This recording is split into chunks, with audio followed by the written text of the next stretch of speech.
एक छोटा सा शहर याला, जहाँ एक छोटा सा परिवार रहा करता था। नीरन, उसकी पत्नी लामाई और उसका बेटा चायसाई। नीरन और लामाई कॉलेज के दिनों से ही एक दूसरे को जानते थे और मन ही मन एक दूसरे को पसंद भी करते थे। तो क्या इजहार हुआ, दोनों की तरफ से हाँ हो जाती है और दोनों लोग शादी के सूत्र में बंध जाते हैं। लेकिन शादी की मिठास कुछ ही दिनों में कड़वाहट में बदल गई। वे दोनों अक्सर छोटी छोटी बात पर लड़ने और झगड़ने लगते थे।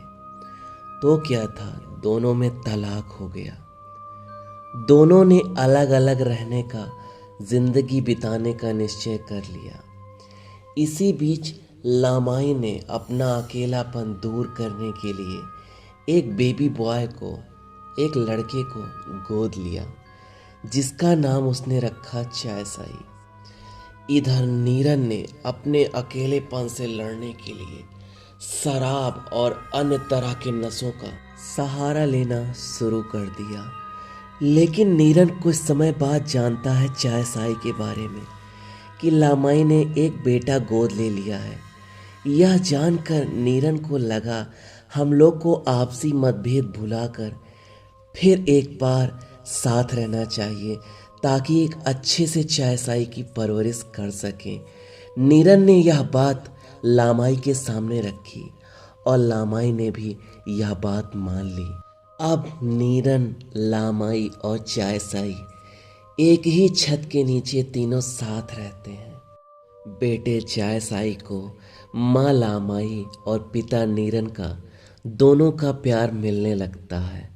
लेकिन नीरन की शराब की ऐसी आदत जो कभी छूट ही नहीं पा रही थी, वह शराब को बिल्कुल नहीं छोड़ पा रहा था। फिर उसका शराब पीकर घर आना, नशे में धुत होना नीरन और लामाई की कलह की वजह बन जाती है। फिर आती है नए साल की रात। उस रात नीरन ने देर रात तक अपने दोस्तों के साथ नए साल का जश्न मनाया।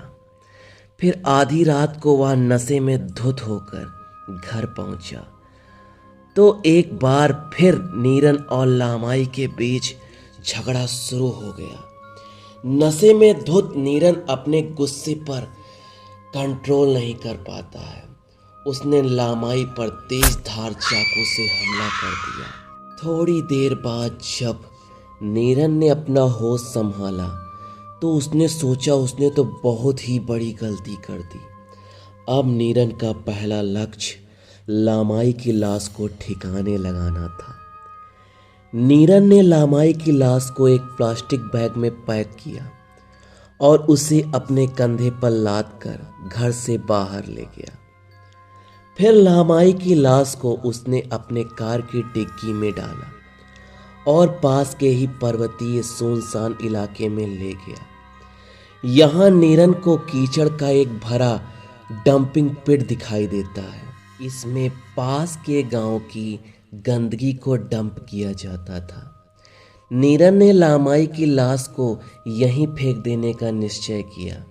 नीरन उस लाश को कार की डिग्गी से निकालकर अपने कंधों पे लाद कर उस बदबूदार कीचड़ के दलदल के पास पहुंचा और नीरन लामाई की लाश को उसी दलदल में फेंक देता है और घर वापस लौट आता है।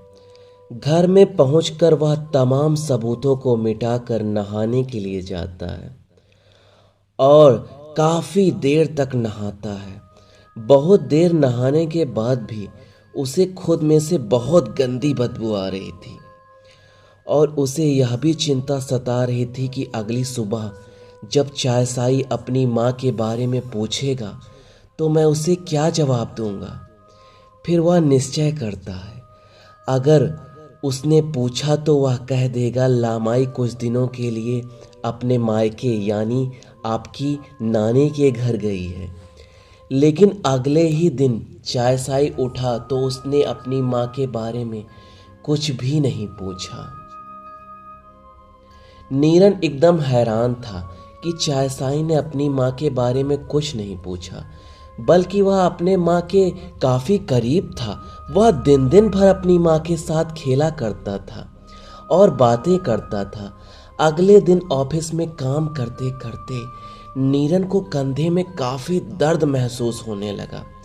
बदबू भी उसे अपने आसपास महसूस हो रही थी। उसे लगा लामाई की लाश उठाने की वजह से उसे यह दर्द महसूस हो रहा है, लेकिन शाम होने तक वह उस दर्द से कराहने लगता है। और वह डॉक्टर के पास गया, दवाइयाँ ली और उसने सोचा बहुत दिन से अपना वेट नहीं चेक कराया हूँ, अपना वेट भी चेक करता है और कहता है वज़न तो काफ़ी बढ़ गया है, बहुत ज़्यादा बढ़ गया है, अब डाइटिंग पर भी बहुत ध्यान देना पड़ेगा। और इस बात को नज़रअंदाज कर देता है और घर लौट आता है।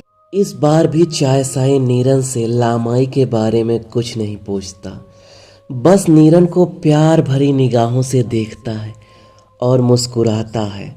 नीरन अपने कंधे के दर्द से इतना परेशान रहता है, ऊपर से बदबू भी आ रही थी, जिससे वह चायसाई की मुस्कुराहट पर ध्यान नहीं देता है और ना ही मुस्कुराने की वजह पूछता है और जाकर सो जाता है। सुबह उठता है, कंधे में अब भी दर्द है, बदबू भी लगातार आ रही थी। फिर भी वह ऑफिस के लिए जाता है और शाम को घर पर फिर लौटता है।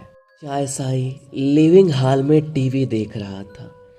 जब भी नीरन लिविंग हॉल से गुजरता, चायसाई उसे टकटकी लगाकर बेहद हैरानी से नीरन को देखता रह जाता था। नीरन चायसाई की इस नज़रिए से थोड़ा परेशान हो जाता है और घबरा जाता है। उसे लगता है शायद चायसाई को उसकी माँ की मौत का और कातिल का पता चल गया है, कहीं उसका भेद ना खुल जाए, इसलिए वह चायसाई से इस बारे में बात करने के लिए निश्चय कर लेता है। नीरन लिविंग हॉल में चायसाई के पास बैठ गया और चायसाई से पूछता है, क्या तुम मुझसे बात करना चाहते हो? चायसाई कहता है, हाँ। फिर नीरन पूछता है, क्या तुम अपनी माँ के बारे में कुछ पूछना चाहते हो? चायसाई कहता है, हाँ। फिर नीरन एक क्वेश्चन और करता है, क्या तुम जानना चाहते हो तुम्हारी माँ कहाँ चली गई? चायसाई बड़े संतुष्टि से कहता है, नहीं। फिर कुछ देर बाद सोचकर चायसाई कहता है, माँ का चेहरा इतना सफ़ेद क्यों पड़ चुका है और उनके कपड़े इतने गंदे क्यों हैं? और पापा, आप 2 दिन से माँ को कंधे पर बैठाकर क्यों घूम रहे हो?